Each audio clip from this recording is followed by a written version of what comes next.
Welcome back in, everybody, to a Tuesday edition of Birds 365 here on JAKIB Sports. I'm your host, Zander Krause. That's my co-host, John McMullen, here with you on Birds 365 live, 8 to 10 a.m. every Monday through Friday, talking Eagles with you guys all the way up until training camp, through training camp, into the regular season, through the regular season, and hopefully through the Super Bowl once again this year. We will see how it all plays out. John, I do want to talk a little bit about the schedule with you, and we'll go through a couple of the games, but when you hear Eagles Cowboys, let's see how many days until September 4th, right? 58 days, John, from Eagles Cowboys. And we'll obviously talk about this game a lot more. We don't need to get too in depth on each single game right now, but what's the most exciting part of that matchup for you?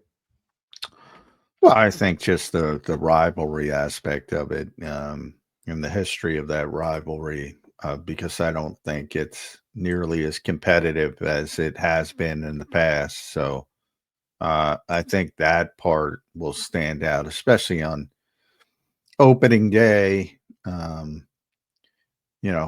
drop coming off the Super Bowl. I think it'll be an exciting day for the Eagles fans because they'll get to beat their biggest rival. Even though it shouldn't be their biggest rival right now, it should be Washington. That depends on, who's good, who's not good. And the Cowboys are fine, but I think they're mediocre. So from that standpoint, I don't think it's that compelling, but it's the Cowboys. And Eagles fans generally hate the Cowboys. No doubt about it. You think the Cowboys are going to be better this year? They weren't very good last year. They have to be better. I mean, they did stink even when Dak was healthy last year. Yeah, very small sample size, though. Yeah, I mean, somebody brought that up to me because I was like, well, they're getting Dak back. They're going to be better. And he's like, dude, they sucked with Dak last year. I'm like, all right. Well, he was we don't know if they sucked, but he wasn't playing well. That's true. So, yeah. I mean, it's okay to say at his age, you got to see if the regression that started. But you're lying to yourself if you think he's not better than Cooper Rush. So, I mean, yes, but it's fair to say was not playing well before he got hurt. But him not playing well compared to his previous history is still a hell of a lot better than Cooper Rush. So you got to be honest with yourself as well. They're a much better team, but it's fair to say that, yeah, especially coming off 2023 when he had a great regular season. He was not playing well. 3-5 he was last year with Dak, so not a tiny sample size, John. Not too bad. I mean, well, I'm talking about the sample size compared to his good play. Oh, yeah. Compared to how many games he's played in his career, yeah. Yeah. And if you look at the year prior, he almost completed 70% of his passes for 4,500 yards, 36 touchdowns, 9 interceptions. That was his best season ever, really, from a statistical standpoint.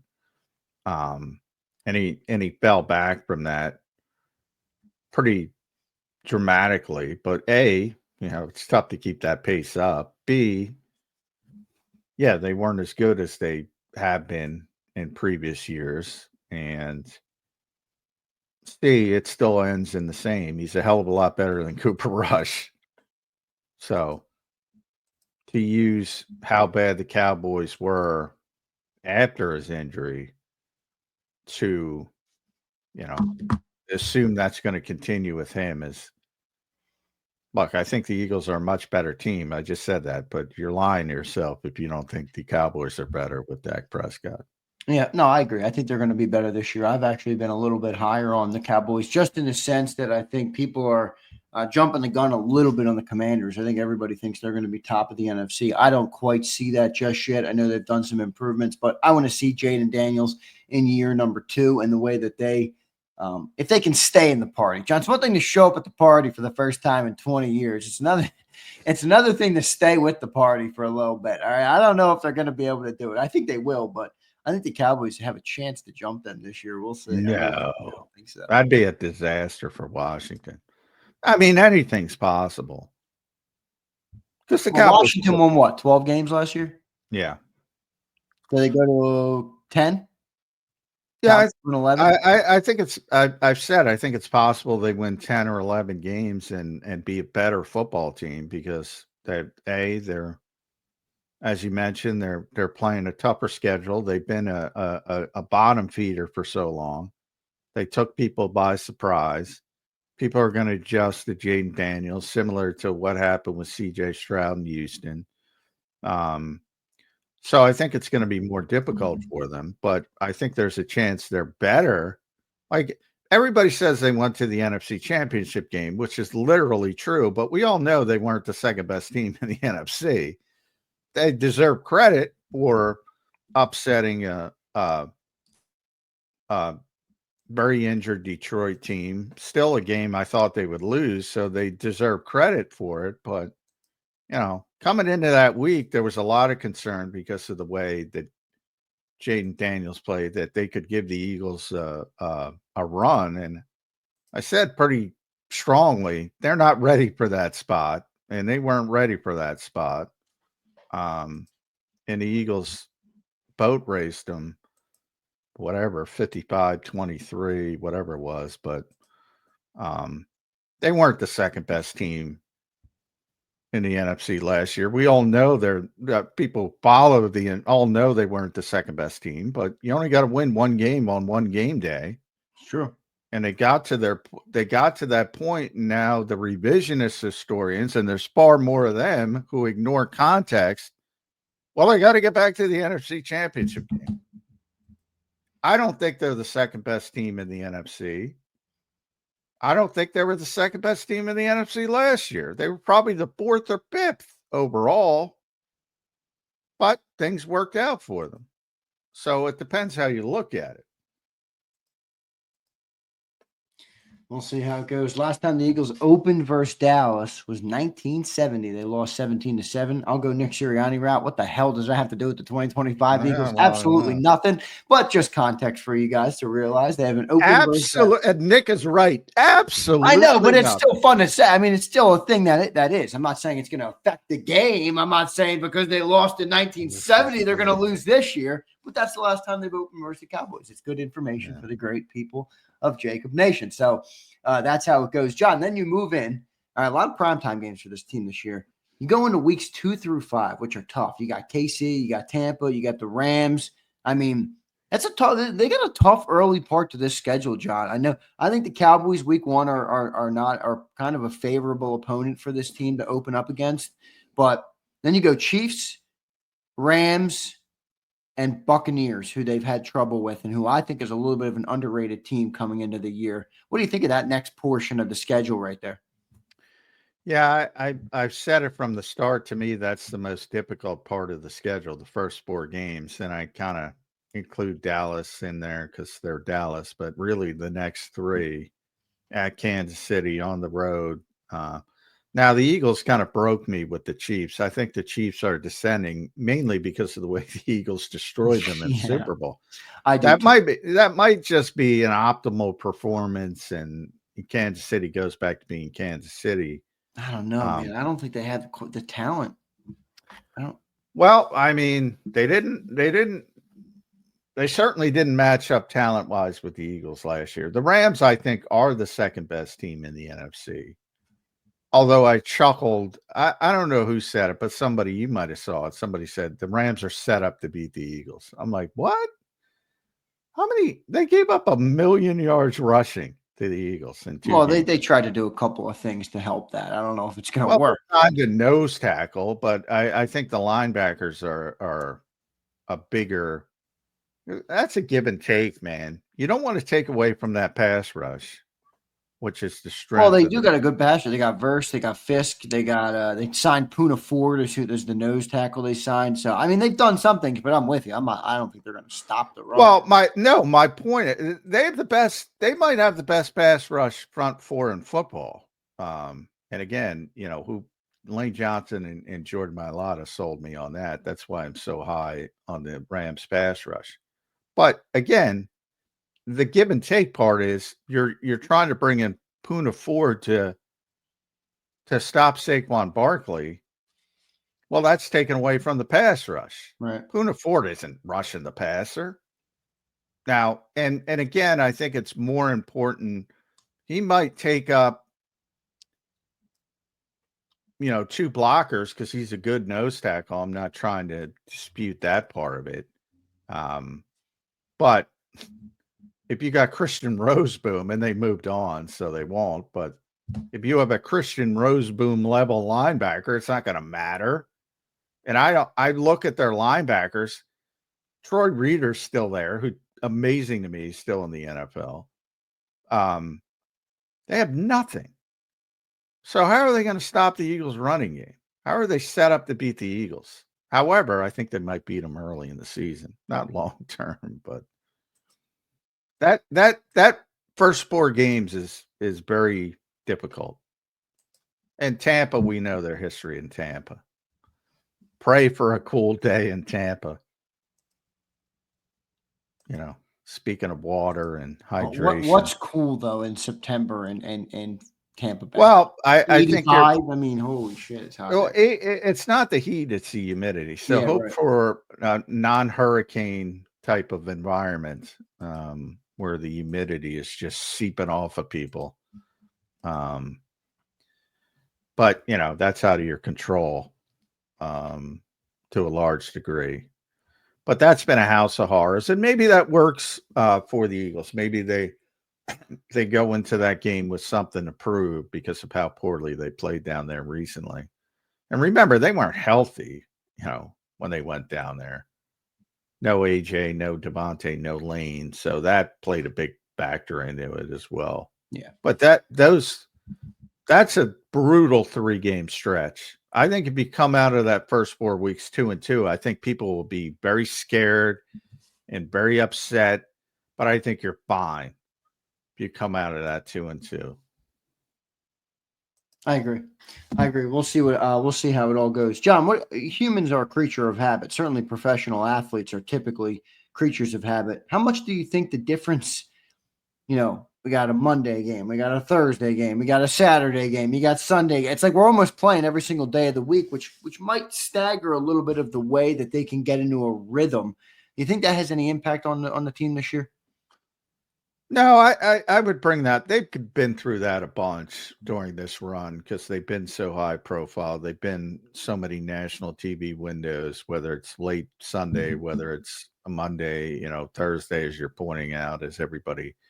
They've done it so much over the previous number of years.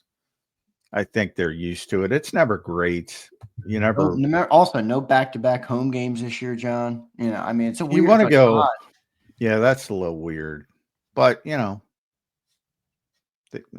only have 2 back-to-back road games, I think, as well. So, and one of them's at New York, which is basically a gimme or has been a gimme, and at Minnesota, which will be difficult, but maybe not. If JJ McCarthy stinks, maybe not. And then late you have at Washington and at Buffalo, which will be, in theory, could be very big games. Certainly the Washington games that are going to be important, probably, at least the first one. Who knows where Buffalo is? Buffalo's going to win that division by Thanksgiving.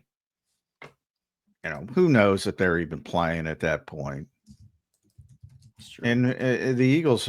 It's a shoddy division. Oh, it's the worst division. If there's one team I guarantee to win their division, it's Buffalo. That's number 1 on my list. Who's definitely going to win their division? Buffalo. There is no other possibility. Again, as long as they have Josh Allen. But I hope people know injuries are built into all these things. But that division is so bad.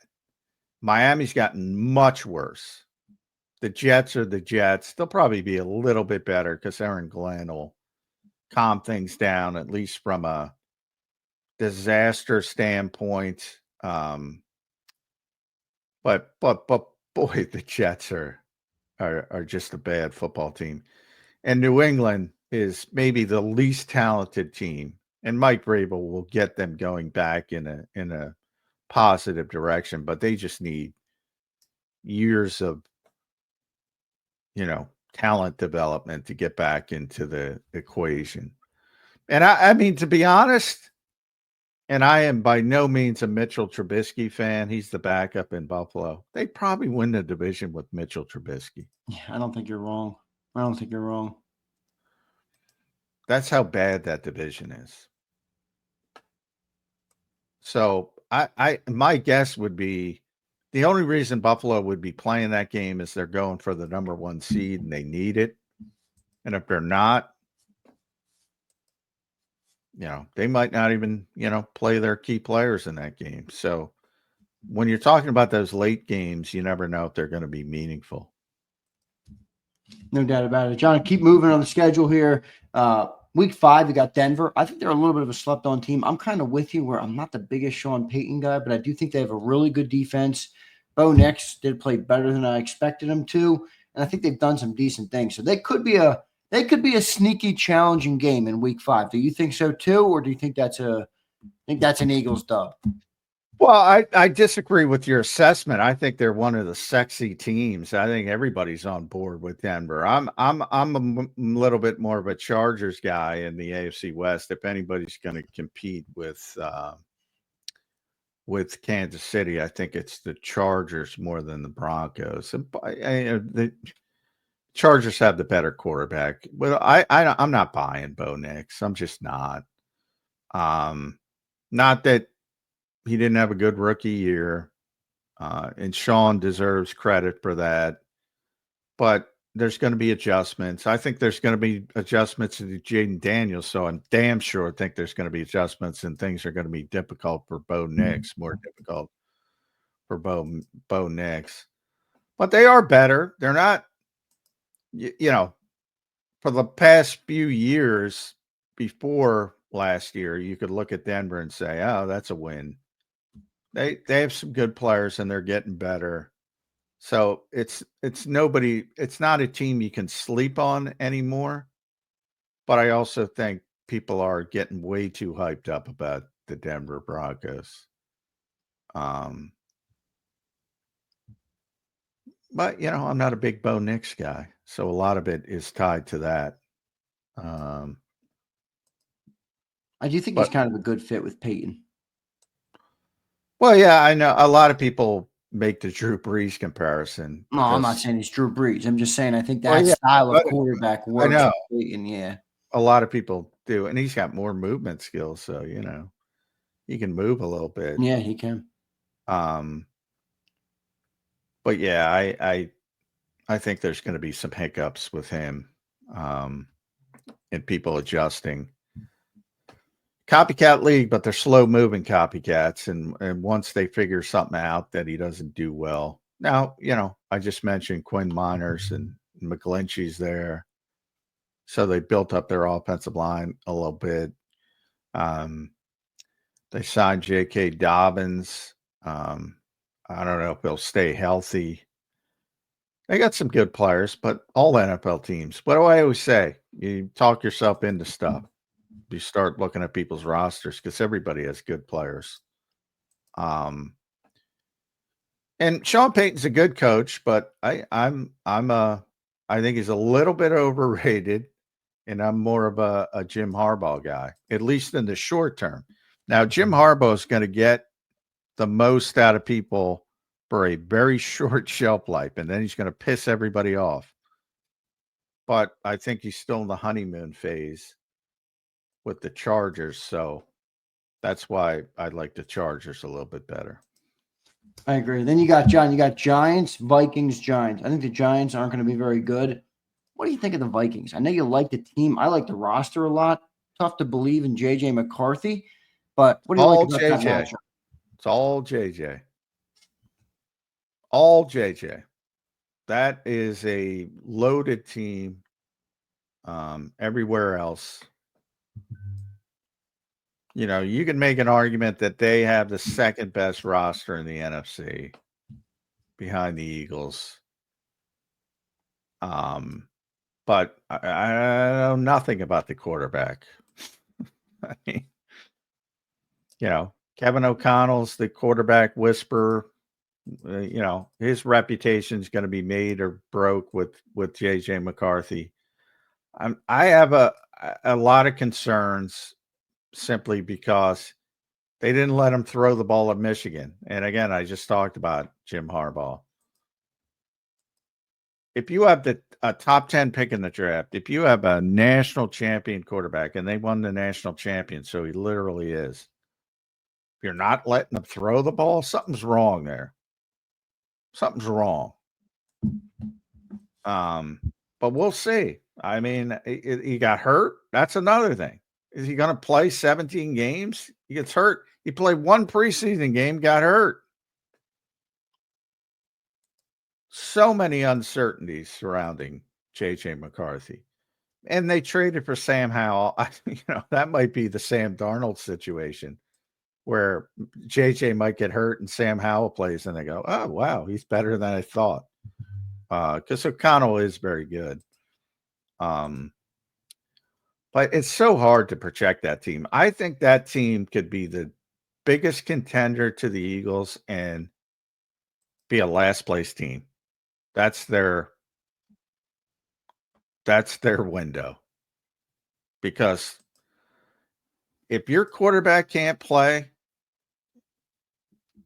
doesn't matter how good everything else is, you're going to have a tough time winning football games. So I don't know what to think of that team. Could be the most difficult part of the Eagles schedule going out there because it's a very tough place to play. Or it could be a yawner, depending on what goes on with JJ McCarthy. I agree. John, week 9 bye. What do you think of it?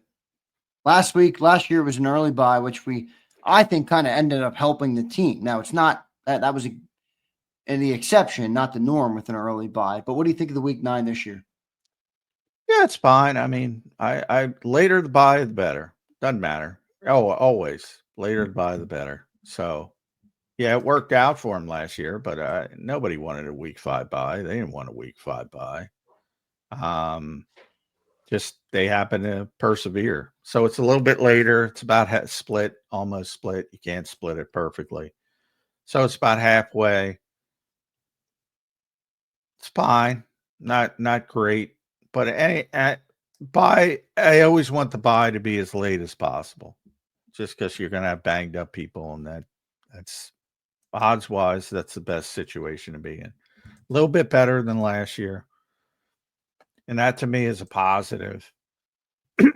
Now, if you want to make drastic changes like they did last year, probably not a positive, but I don't think they'll be in a situation where they're looking to make drastic changes this year. John, after bye, you got Packers, Lions, Cowboys, Bears, Chargers. That's a decent 5-game stretch right there. The Packers, assuming I don't know what they're going to be, maybe a little bit better or about the same as they have been, 10-11 win team. Detroit Lions, I think they take a step back, but they won 15 games last year, so maybe the step back is still a 12-13 win team.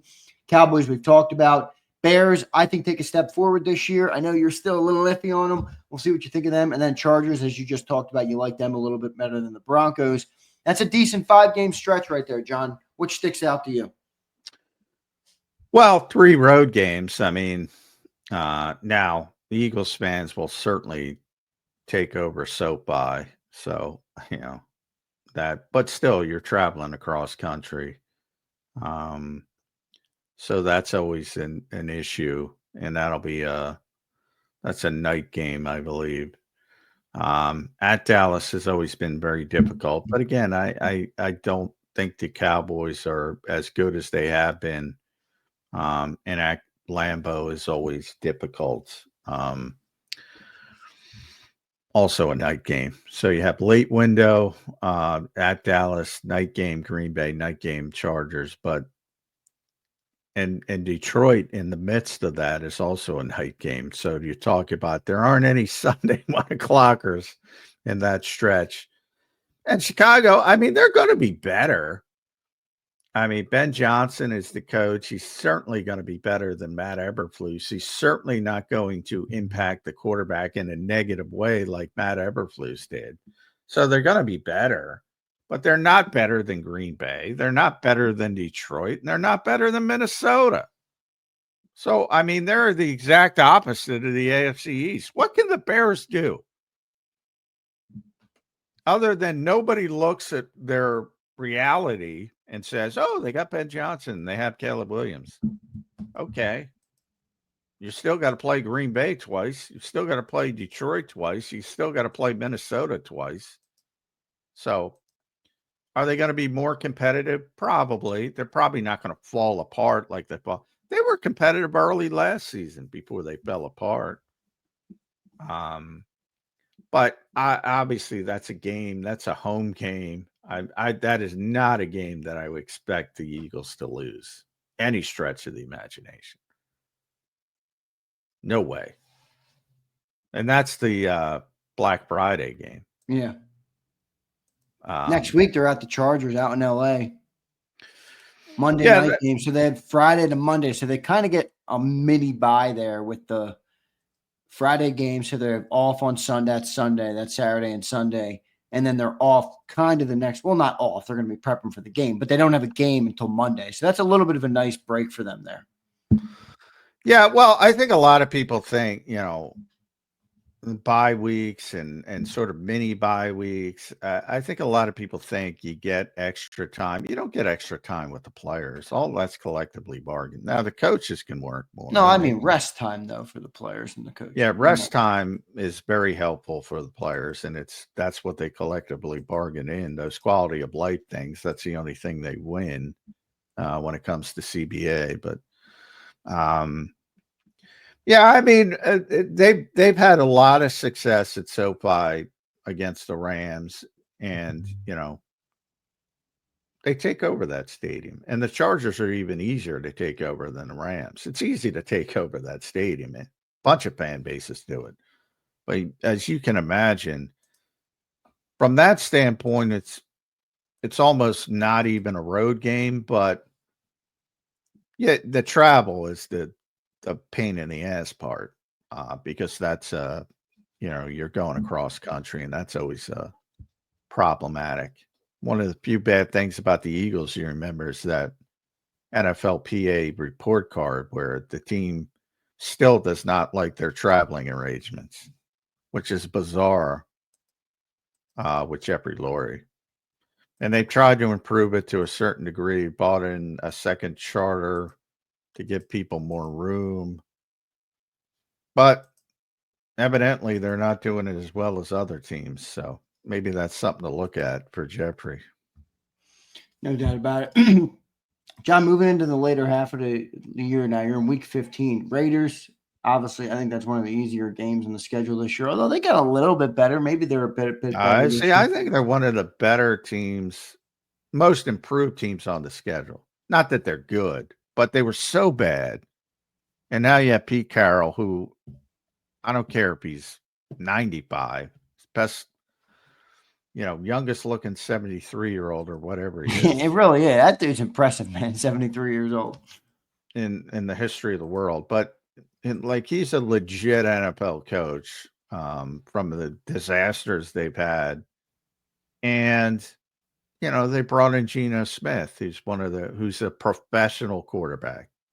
So they're going to be much better, much better.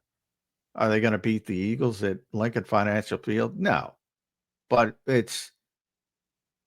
they used to be a disaster. I don't think they're going to be a disaster this year. You like Geno? I guess improvement from what they had, yeah. I mean, it's light years over what they had. Geno's one of those guys that, I put him in the Derek Carr, Kirk Cousins category.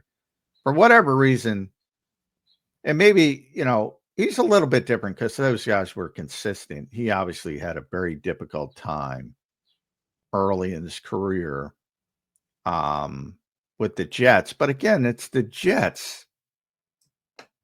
And then when he got his second chance later in his career. He's played very consistently. And he's just a good quarterback. Is he great? No. But he's just a good quarterback. And if you sleep on him, he's a guy who can hurt you. If you believe into that fan-based nonsense of this guy doesn't win a Super Bowl, he can't win a Super Bowl, he doesn't win a Super Bowl, he's the guy that can gouge you for 350 yards, and you're looking up and go, how did they lose to that team? Well, they got a good quarterback. He's one of those guys.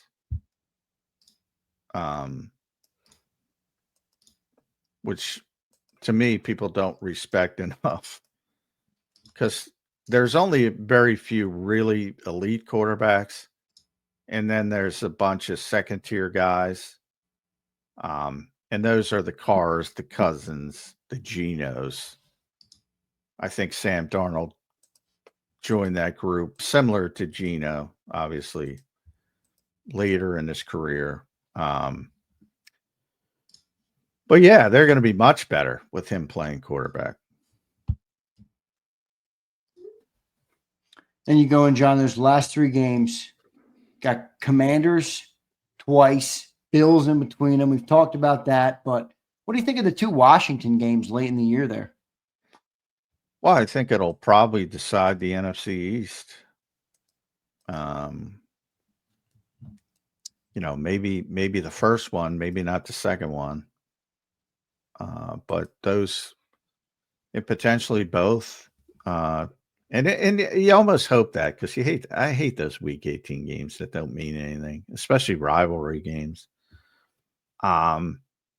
So yeah, I think those two games will decide the NFC East, and the first one is down there in whatever it's called now. It's not FedEx anymore. And then Week 18 is here. I don't think the Eagles are with that schedule. I don't think they're winning 14 games.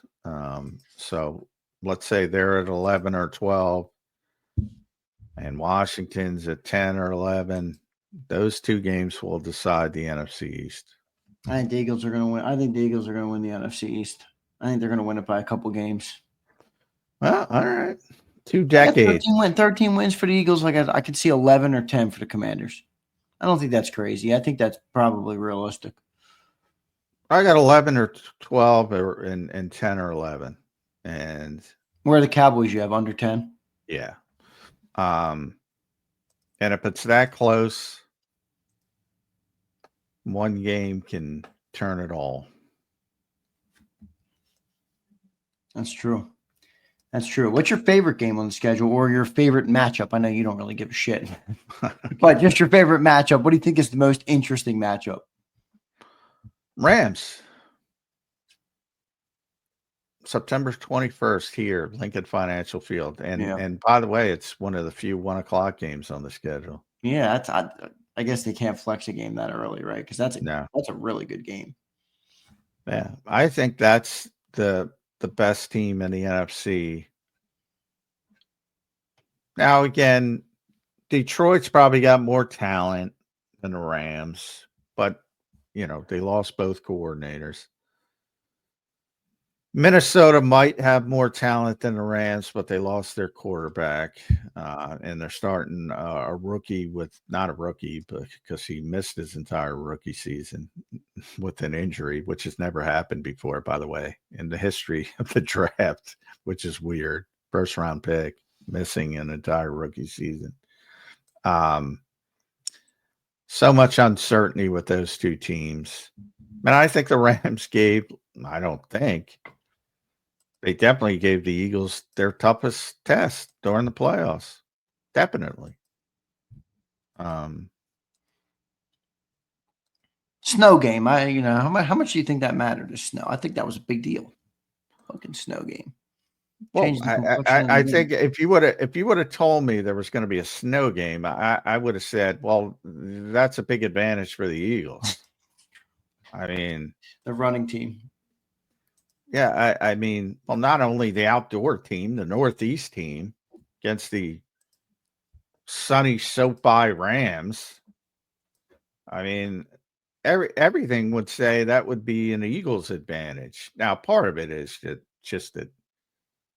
Matthew Stafford's not going to be wavered by anything. I mean, that dude's just nails, but he's not going to, it's not going to bother him. But, yeah, I mean, it's not hard to point out that they gave the Eagles their toughest test. The Eagles persevered, won the game, but they had the ball where they had the ball with a chance to win it. And Jalen Carter saved the season. He did. That's what happened. So I don't know why so many people have a problem admitting what happened, especially because it ended so positively. Jalen Carter saved the season. But if he didn't, boy, we'd have a different offseason. You and I would have had a different offseason. Very different offseason. But coulda, shoulda, woulda, if. I mean, everybody can play that game, especially in football. Not everybody, The Washington Commanders fans can say that they were close, but they got destroyed. The Kansas City Chiefs got destroyed. The LA Rams didn't get destroyed. They actually played a pretty darn good game. And Jared Verse made me a fan of Jared Verse in that game by embracing all the hate and showing up and having fun with it and also performing. I wish I could take you guys into the locker room and let Lane Johnson and Jordan Mailata give you their thoughts on Jared Verse.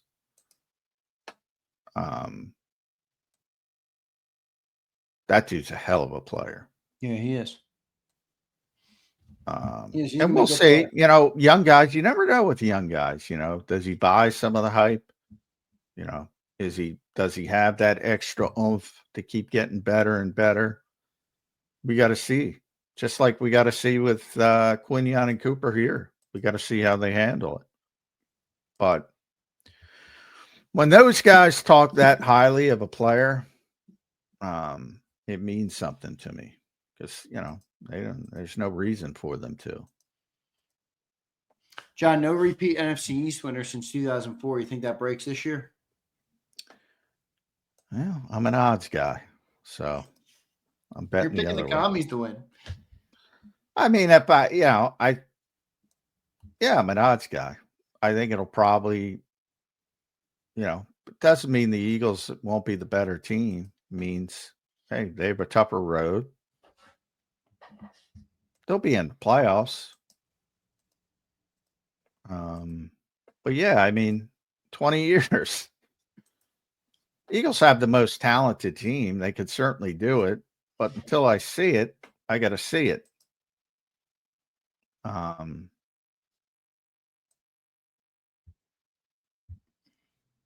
They should win. I think they have the higher upside. But it's been what it is, man. I think you'll know after the first 4 games from the standpoint of that's the toughest stretch. And if they're 3-1 or 4-0 after the first 4 games, they're going to run away with it. They're 2-2, they're fine. If they're 1-3, oh boy, hold on. Remember that early season's interesting because how much time do you think is the defense is going to need to get the thing? You know what I mean? A lot of new players there, a lot of young guys there. That's my question. Earlier in the year, I think the offense is going to have to be great early for them to win some of those games early on. Seamless, the defensive transition. I'm joking. Yeah. Offensive transition should be as close to it as you can get. I know you got a new coordinator, but 10 of 11 starters coming back, and they're going to have to carry the water, I think, for the defense until the defense, gets acclimated. Yeah, the only thing I'm interested with on the offense is how they play. Are they going to try to become more balanced, or are they just going to say, hey, stop it? That's what I'm most interested in. And I don't know the answer to that. What do you think the floor is, John? Wins for the Eagles. The floor? Yeah. Double digits. I think so too. Which is not as impressive as it once was. But, you know, if they lose, if they win 10 games, I think